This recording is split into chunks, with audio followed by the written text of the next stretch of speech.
Okay, so this video is going to be on practice statistics. And in order to explain how I want to look at practice statistics, I've decided to pull up this old slideshow that I have. It's called Pathway to Profit. You can find this also in my book, Bigger, Better Dental Practice, where I kind of go through this in more detail. But kind of let me give you an idea what we're looking at when doctors or business owners are trying to figure out their business. They want to try to get to the heart of what's going on, and they want to look at all these different stats. Okay, and there's just a whole bunch of them that you could run. You can put together big spreadsheets. Of course, software these days, you could plug in different KPIs and try to figure out, how the practice is doing. And this video isn't going to be going into specifically like which reports to run and how that should work, because everyone has different kinds of software. It's more of working through the mindset. So when you start piecing things together, you can see where along this pathway you could be improving how things are working for your practice. So let's go through that right now. Here's kind of the overall layout of how things go. You're going to do marketing in order to try to make the phone ring, okay, to get people to contact you. The phone does ring. You take the call. You then make the appointment. Patient comes in, and there's an exam, there's a treatment plan put together.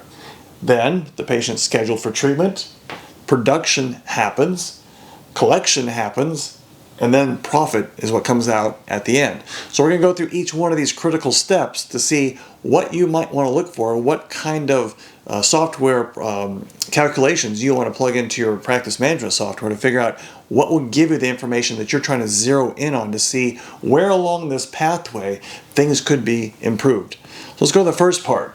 You go from marketing to the phone call. So you spent a lot of money on marketing, but the phone didn't ring. That means you didn't have a marketing piece that was appealing to your marketplace. Or what you could be is that when they did call, you couldn't be able to get them in. So let's go into the next one.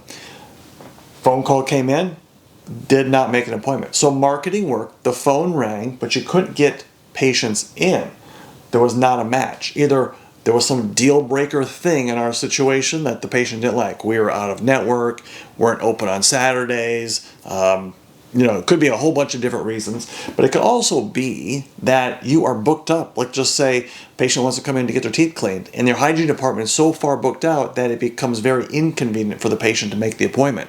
They don't like the idea of having to wait 3, 4, 5 weeks to come in for a cleaning. They want to come in like within a week. And so if you find that you're getting phone calls are coming in, but people aren't making the appointment, that would be something to go look at. Let's look at the next one. They made the appointment. You want to get to the exam, but for whatever reason, they didn't show cancellations and no-shows. Again, why is that the case? If you were to take a look, if you had, let's just say 50 appointments were made, 40 of them showed up, 10 of them did not. It would be nice to know what happened to those 10. It's kind of hard to know why someone canceled exactly, but if you have a big problem where you're leaking out a bunch of patients, a statistic like that would kind of help show that there's something not quite working as you're trying to make those appointments. Again, maybe it's too long of a delay between when they want to come in and when you could actually get them in. Maybe they made the appointment kind of holding their place, but they got on the phone and started making appointments somewhere else or calling around trying to find something sooner, and then they just didn't have the courtesy to call you back to cancel the appointment. That could be the case. Or they would have made the appointment and then just something didn't fit right with them. They went online, saw some reviews, did some looking on social media. Who knows? Who knows why they didn't make that appointment? But if you find that there's a lot of people kind of falling out of this thing when they made the appointment but they just didn't show up for the exam, that would be a good statistic to look at. How about this next one? This is kind of a big one.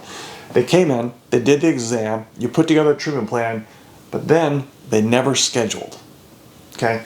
So many different things could be. Maybe the plan was incomplete. Maybe you didn't get the plan to them. That's happened. We'll get that plan to you later. It's kind of a complex plan. We'll email it to you. You never even got it to them. That could be a problem.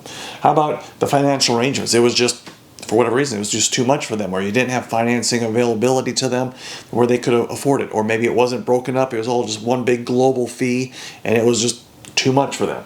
Maybe there's some scheduling conflicts. Again, they just couldn't find the time to come in to get the work done. Again, there was no follow-up. But maybe the patient just wasn't motivated to do it. One other thing that could be in here, and it's kind of up in this corner right here, different video in this series, it's called showing versus selling. It could be that your doctor's treatment philosophy is just show them what's needed. Just show them the stuff that's broken. That's it.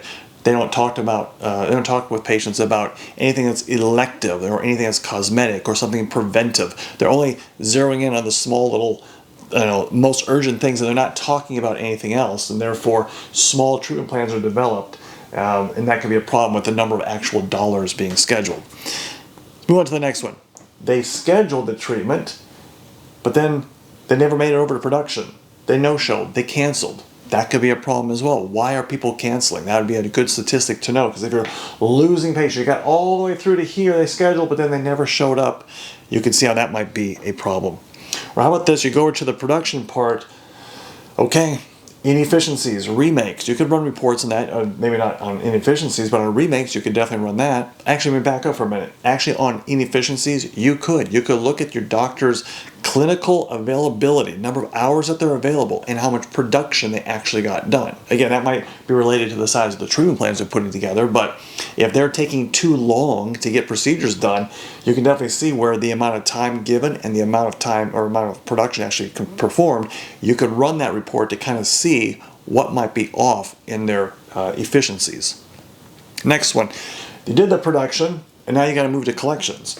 What if you have a lot of adjustments or bad debt? You extended credit to patients and they're not paying, or you did that thing where you had them pay out in credit card payments, 3 or 4 credit card payments, and they got the first 2, but then they never did do the other ones. They canceled their credit card and you never got those remaining payments. Or miscalculated something with the insurance, something wasn't quite right, and so in order to make it right, you had to do a lot of adjustments because somebody in your organization made a mistake. So doing this kind of adjustment report to see you produced it, but now you just didn't get a chance to collect it. And then the last one, of course, you did all the work, you collected it, and you get over to profit. How much were you actually spending on expenses? Of course, this is coming out of your accounting software to kind of just see where's all the money going. You have to run a business that requires expenses, but how much of it is going to where? So again, this isn't going to be a video showing you specifically what statistic to look at. It's more of kind of thinking through this entire chain of events to see where along the way you could be losing out on the patients or getting the work done, or the actual money coming in and the amount of money going out. That'll kind of give you an idea of where to find where things are in your practice, because you'd hate to have a problem, I don't know, let's just say here, but you think the problem is over here. You're spending all your time trying to fix this when this is really the problem. And so being able to work through this to see where in your particular practice the problem might be would be a very big jump forward in you having a much more productive and profitable practice. All right, hopefully that was helpful. Thanks.